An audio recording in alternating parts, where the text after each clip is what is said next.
मैं एक तो आप सबको देख के, इतने सारे लोग को देख के मैं काफ़ी ओवरवेल्म्ड हूँ।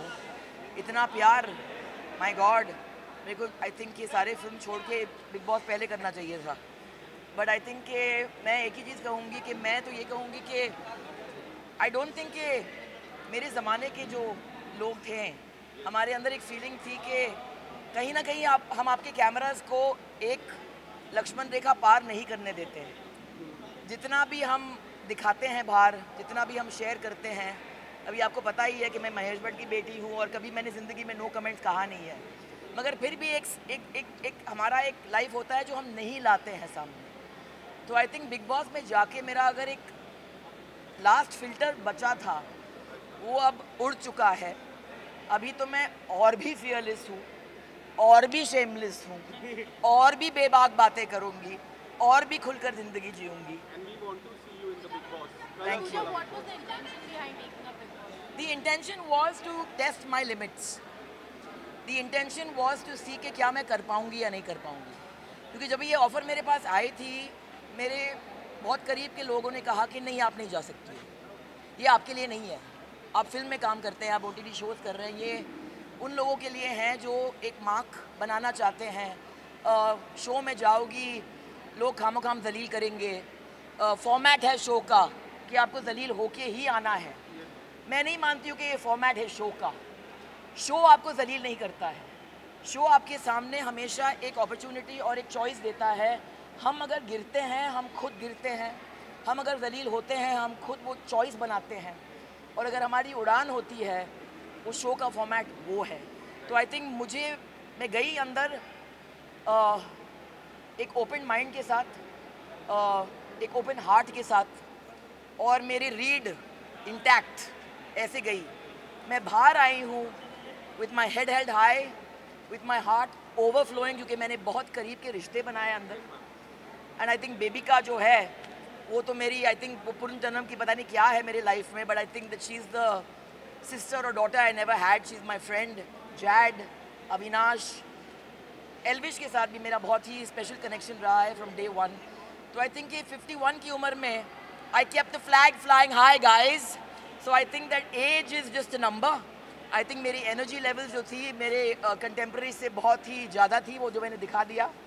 और सफाई के मामले में mental and physical I think मैंने काफ़ी मैनेज किया। आई थिंक मुझे सबसे बड़ा कॉम्प्लीमेंट अभिषेक ने दिया था एक्चुअली 3 या 4 दिन पहले, जब इसने कहा कि अगर आप नहीं होते तो शायद लोग और गिरते। Ma'am, you have seen those two boys very closely inside the house. How happy are you with the result? Elvish coming first, the first wildcard entry. Elvish की जीत मेरे लिए I'm thrilled, क्योंकि ये प्रूव करता है कि ये गेम जो है बहुत ही फेयर गेम है।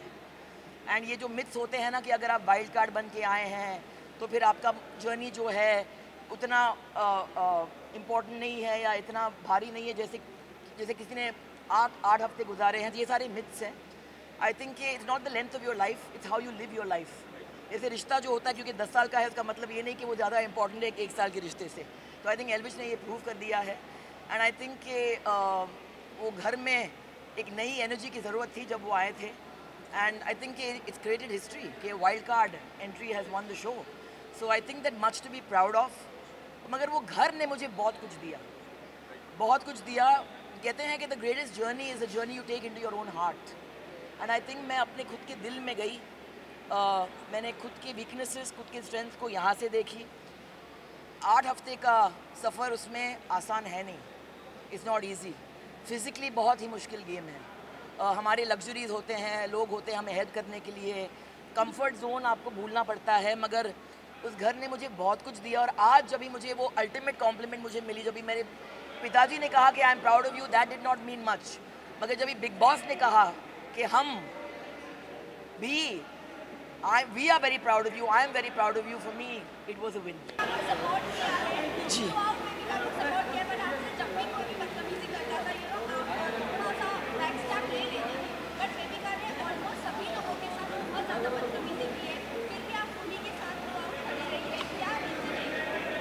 मुझे लड़की से प्यार हो गया। मुझे प्यार हो गया क्योंकि वो बहुत ही एक कन्वेंशनल लड़की है नहीं। उसे बहुत सारे चीज़ कहे गए जो मैं मुझे as a woman I felt very uncomfortable with. वो अंडरडॉग थी, वो आई एक खाली झोले के साथ, ना फ़ैन फॉलोइंग ना कोई support system.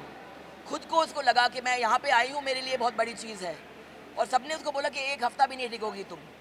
But I saw in her the potential, और मैंने देखा कि वो एक फ़ाइटर है, उसका दिल बहुत बड़ा है। एंड मैं हमेशा अंडरडॉग को सपोर्ट करती हूँ, और मैं इजाज़त देती हूँ लोगों को मेरे साथ ट्रेसपासेस करने के लिए, क्योंकि कोई मुझे मेरे इजाज़त के बगैर बेइज्जत नहीं कर सकता है। I don't give anyone the permission to insult me. So I think कि किसी के कुछ बोलने से आप वो बनते नहीं हैं। आई थिंक आपने मुझे 34 ईयर्स से अभी इस फील्ड में देखी है, and you know that I stand for what I believe in. तो बेबिका वॉज माई, आज मैंने सेकेंड हफ्ते में कहा था बेबिका को कि मैं चाहूँगी कि मैं जिस दिन इस घर से निकलूँ, लास्ट चेहरा आपका देखूँ मैं, और आप मुझे बाय बोलेंगे। तो आज मैं नंबर टॉप 5 में थी, एंड व्हेन आई लेफ्ट और मैंने देखा कि बेबिका वहाँ पे थी, मेरे लिए वो एक जीत थी। देखो, मनीषा और बेबिका की तरफ मेरा अफेक्शन रहा था, और मेरा अफेक्शन मनीषा के लिए हमेशा रहेगा। मगर क्या है कि ये शो ऐसा है ना कि कहीं ना कहीं आपकी पर्सनैलिटी जो है, जितना भी आप छुपाएं वो बाहर निकल के आती है। मनीषा बीच में कुछ और बन गई थी, शायद वो गेम का प्रेशर उसके ऊपर था, और यहाँ मैं देखती हूँ कि उनके अंदर एक ब्लाइंड एम्बिशन होती है। तो जो चीज़ मुझे अच्छी लगी उसके बारे में कि वो खुलकर फुटेज मांगती थी, वो बहुत ही उसके अंदर एक मासूमियत थी जो मुझे बहुत पसंद थी, जो अब भी है। मगर जब भी मनीषा अपना दिमाग इस्तेमाल करती है और दिल इस्तेमाल नहीं करती है, तो फिर कहीं ना कहीं वो खटकती है। और मैंने उसको वो कहा, क्योंकि आई फेल्ट कि अगर मुझे किसी से प्यार है, अगर मैं सच नहीं बोलूँ तो फिर वो ज़्यादती होगी।